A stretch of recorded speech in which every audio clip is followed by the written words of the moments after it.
12 ते 13 दिवसाआधी हळदीला 05234 हे विद्राव्य खत सोडलं होतं. तर आज परत एकदा हे विद्राव्य खत 05234 सोडत आहोत. एकदा सोडल्यानंतर 8 ते 10 दिवसाच्या आतच परत एकदा 05234 हे विद्राव्य खत सोडायला आवश्यक होतं. तसं कुठलेही विद्राव्य खत 8 दिवसाच्या आत सोडणं खूप आवश्यक असते.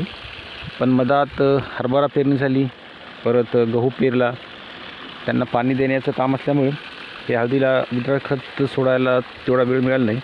तर आज ही 05234 महाधन कंपनीची आणली आहे बॅग 25 किलोची. प्रति एकर 4 किलो याप्रमाणे ड्रिपच्या साहाय्याने सोडून घेत आहोत. ही 05234 ही सोडण्याची दुसरी वेळ आहे. याच्या आधी एक वेळ सोडलं होतं. सध्या अशी परिस्थिती आहे हळदीची. जवळजवळ 15 दिवस झाले तसं वाटते आधीचं विद्राव्य खत सोडून. त्यानंतर हळदीवर व्हिडिओ पण घेता आला नाही.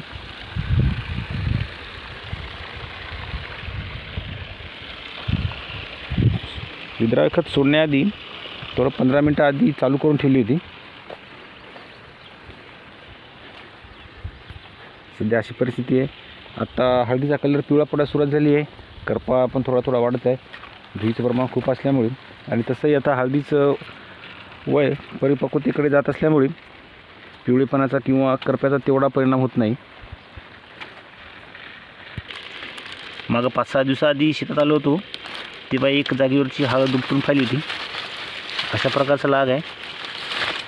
शेंगाची साईज आपण पाहू शकतो. हे आपण बेनं लावलेलं आणि ही आत्ताची हळद. तरी अजून जवळजवळ 3.5 महिन्याचा कालावधी बाकी आहे हळद आपलं खतण्यासाठी. आपण कुठली पण शेंग पाहू शकतो. जे हळदीचं बेनं निवडून लावलं होतं मागच्या वर्षी तेवढी साईज आत्ताच आहे. मागच्या वर्षीपेक्षा यावर्षी नियोजन चांगलं असल्यामुळे हळदीच्या उतारामध्ये वाढीची अपेक्षा आहे. अशी परिस्थिती आहे सध्या हळदीची. आता याच्या पुढे विद्राव्य खतामध्ये आपल्याला बदल करावा लागेल.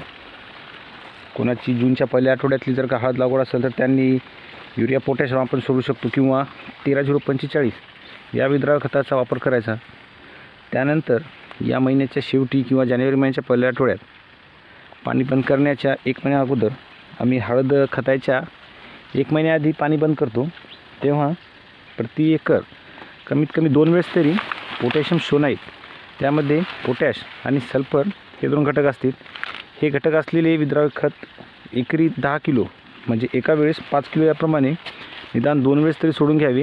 व त्यानंतर भरपूर पाणी देऊन म्हणजे जमिनीत पुरेसा ओलावा राहील या हिशोबाने नंतर पाणी बंद करून टाकावे हळदीचे. व त्यानंतर 1 महिन्यानंतर हळद खतायला काढावी.